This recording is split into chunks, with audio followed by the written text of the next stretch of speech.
dapatkan hari ini, kalian diharapkan bisa mempraktekkan bagaimana cara kita bermusyawarah. Nanti kita akan belajar musyawarah. Nah, sebelum kita memasuki materi pada hari ini, Ibu minta kita berdiri dulu, kita ice breaking. Nah, di sini ada ice breaking Marina menari di atas menara. Ada yang tahu? Tahu. Ya, tahu. Siap sambil berdiri. Nah, Ibu contohin ya satu kali. Di sini ada Marina menari di atas menara. Nah, Ibu contohin. Kalau Ibu ngomong Marina, semua menunjuk diri.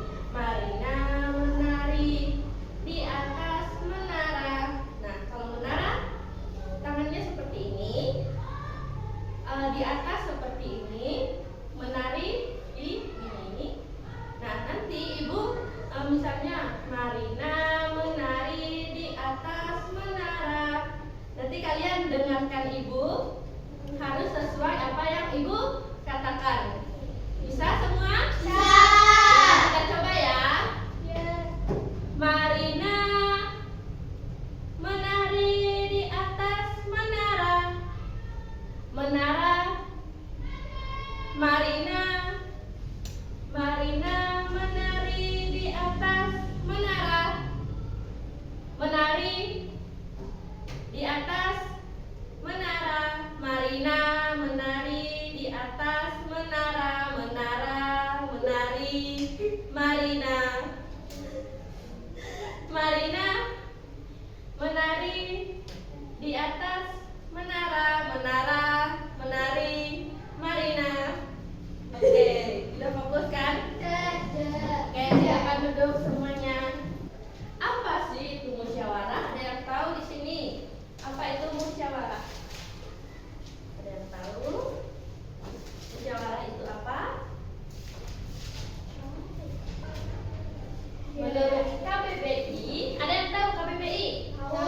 Menurut Kamus Besar Bahasa Indonesia, musyawarah adalah pembahasan bersama dengan tujuan mencapai keputusan untuk menyelesaikan masalah. Jadi setiap kita akan menyelesaikan masalah bersama, misalnya dalam organisasi, dalam keluarga, dalam sekumpulan masyarakat.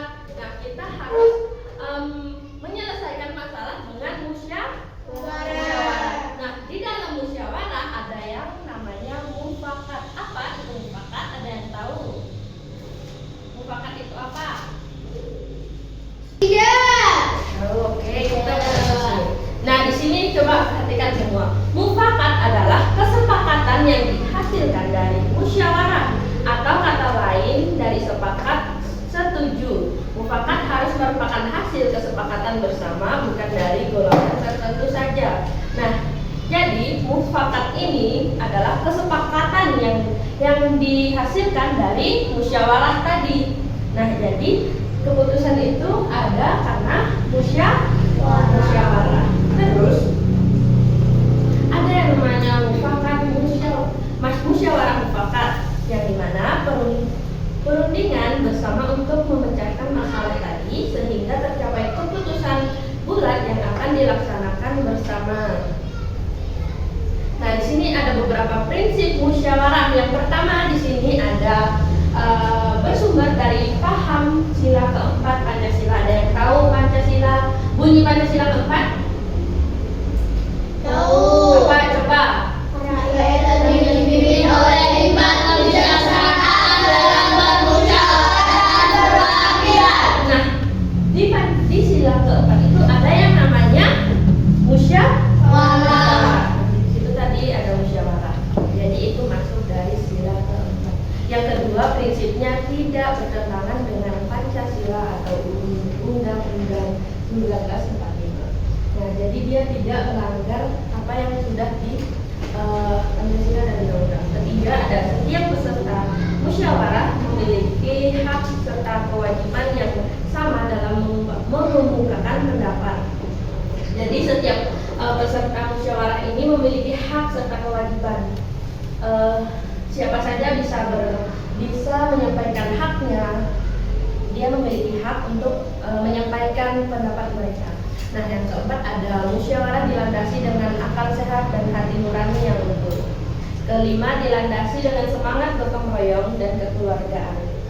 Nah, dilandasi semangat atau gotong royong itu dia harus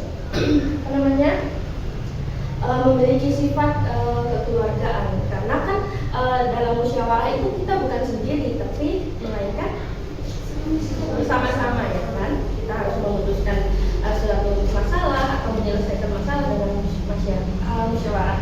Yang keenam di situ ada mengutamakan kepentingan umum. Nah, jadi karena itu musyawarah yang sifatnya umum, yang sifatnya akan disepakati bersama. Jadi itu bukan kepentingan pribadi, tetapi kepentingan bersama. Gitu. Selanjutnya yang ketujuh, menghargai pendapat orang lain.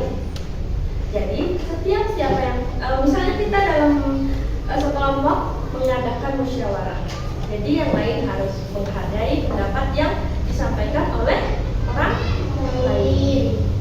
Itu yang kedelapan. Yang terakhir, keputusan yang diambil harus dapat dipertanggungjawabkan secara moral kepada Tuhan yang Maha Esa.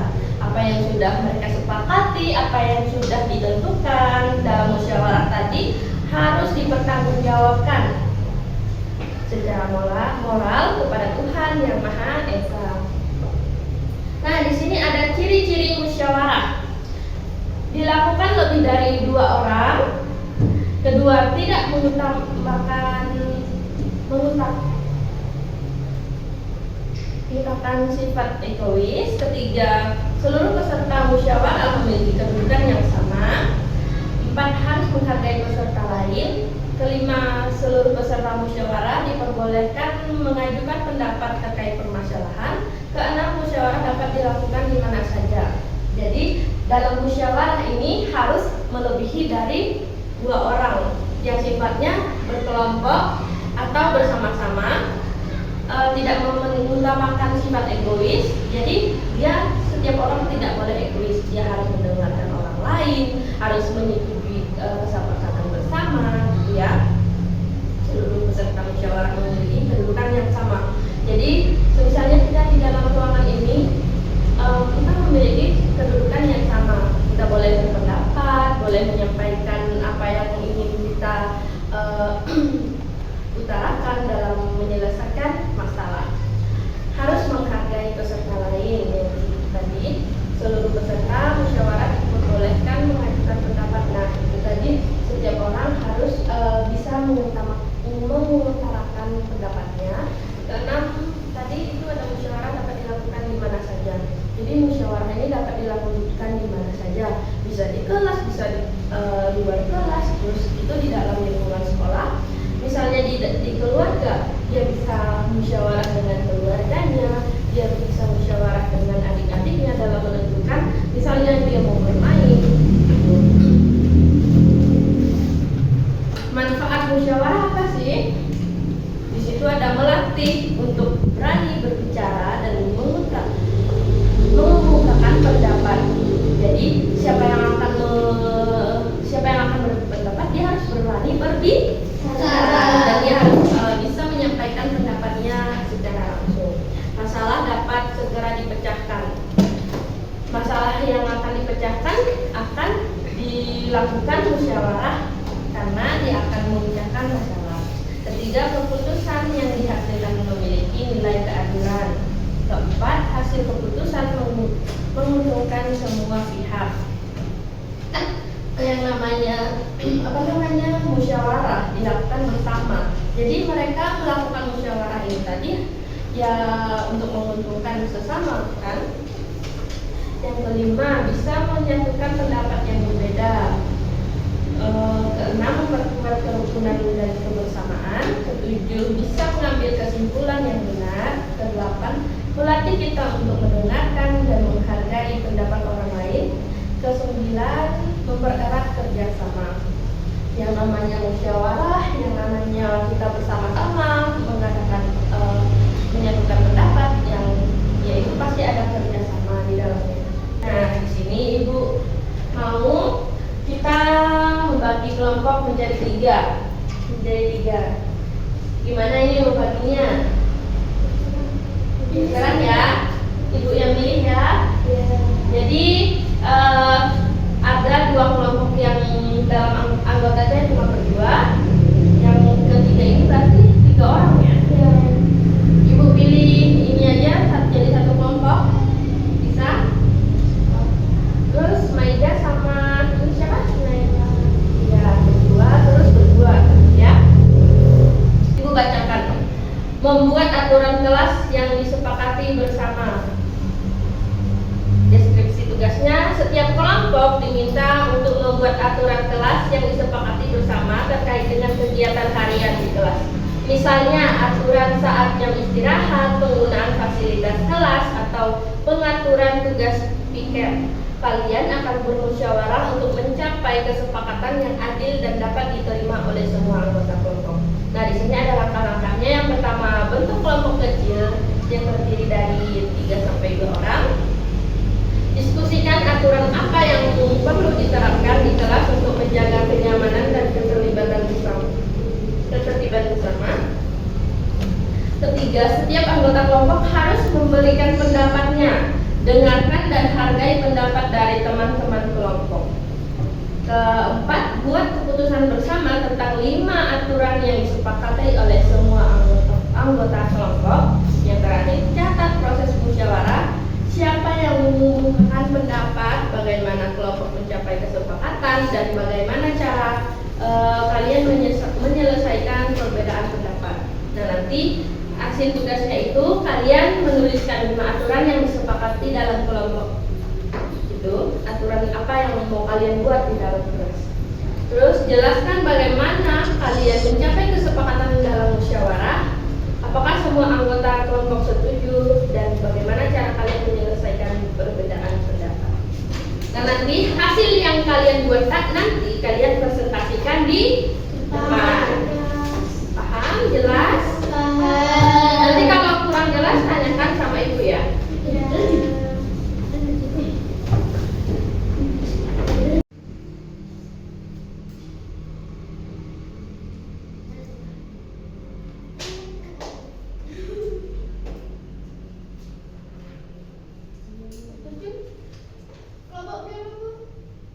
Ini, Maida kan kelompok 2.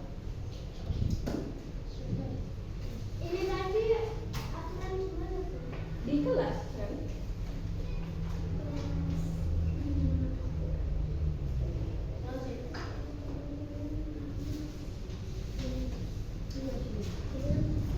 Iya, hasilnya.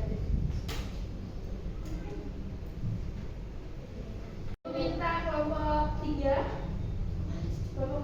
coba maju presentasikan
Diskusi.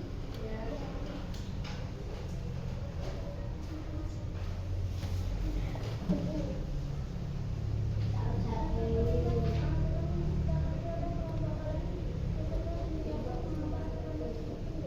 Satu, tidak membuli.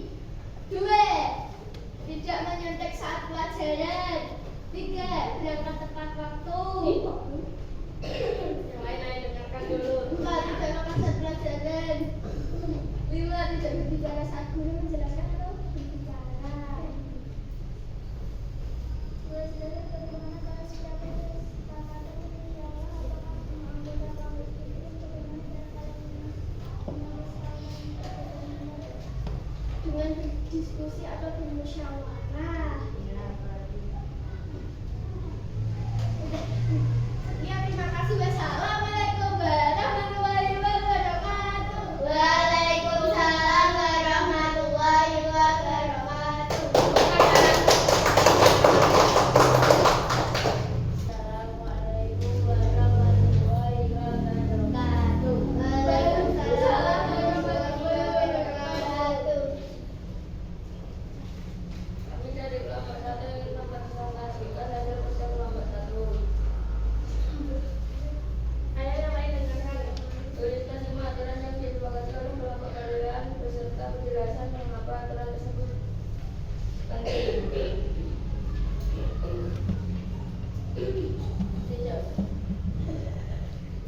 Tidak boleh terlambat saat berangkat sekolah.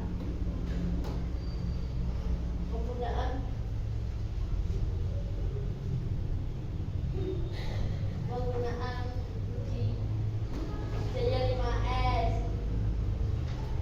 Pikir saat sesuai jadwal, tertib saat belajar, tidak makan saat pelajaran.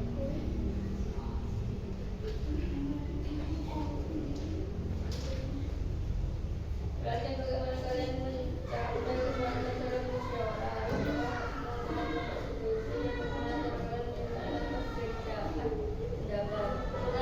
Musyawarah dan berdiskusi. Sekian dari hasil presentasi kelompok saya. Terima kasih. Wassalamualaikum warahmatullahi wabarakatuh. Waalaikumsalam warahmatullahi wabarakatuh.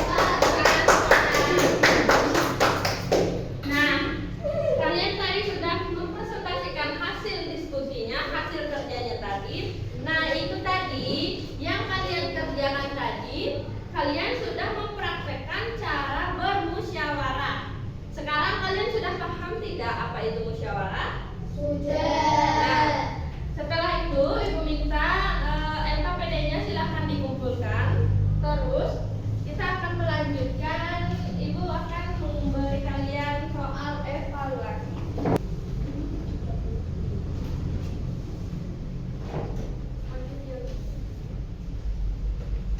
Pernah mengerjakan PKTP silang kan? Nah, nanti di situ tulis namanya di atas ya. Nama kalian tulis di atas.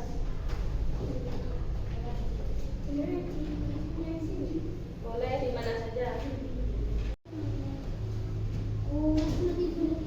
Saya apa? Pulpen.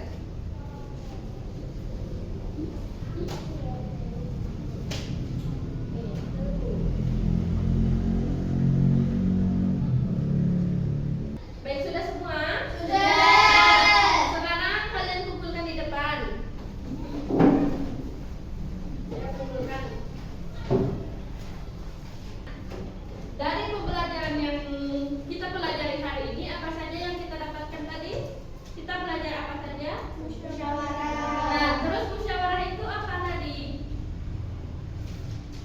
Ayo.